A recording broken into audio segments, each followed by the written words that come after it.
Inyuma yo gufata ingingo ko umudandaza wese abishoboye yokwinjiza isukari ku butaka bw'u Burundi, ishirahamwe Sosumo rihingura isukari mu Burundi ryaraye ridugije igiciro c'isukari. Aha ni mu gihe hatanguye umwaka w'ishure w'ibihumbi 2024 ushira umwaka w'ibihumbi 2025. Bamwe mu bavyeyi twaganiriye baridoga ko bigiye kutaborohereza kurungika kw'ishure umwana atafashe akayi. Uko biduga ku munsi ku munota kw'isegonde niko abanyagihugu bata ibiro, energy zikagenda, abantu bakunda, abana bakarira, abavyeyi bagacika umugongo.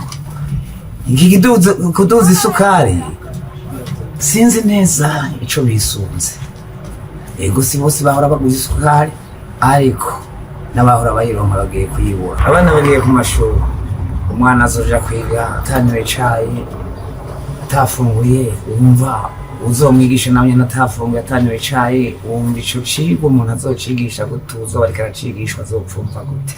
Kwangu mimi naona ni vigumu kuona sukari. Kubwanje ibi bintu biragoye cyane kubona ikiro cy'isukari kigeze ku mafaranga 8,000 ni menshi.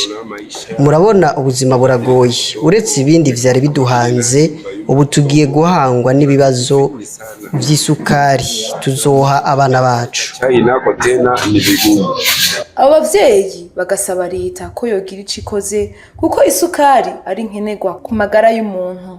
Leta irabe ikora, isabe abafasha Burundi, ikubita agacibaze Banki Mondiale, IBAD ya Afrika, barabe baduhe imfashanyo. Ko nivyacanye niturima biraduga cyane kandi twavyimbuye iyo bije ntawe tuzi. Tuhabona kuva ko abanyeshuri n'abatanguye ishure bagiye badafunguye, naho muza n'abaremo bavuye ntibazobigisha ngo bumve, ntawe wumva ashobora. Jambo kunaomba serikali nsaba leta ko yoterera inyishu ikibazo cy'isukari kuko isukari ni nkenerwa cyane. Lazima maisha ya watu. Bimwe isukari ifasha mu mubiri w'umuntu, iratanga inguvu mu gihe ariko arakora ibikorwa bisaba inguvu, eka mbere irakabura ubwonko mu kwiyumvira.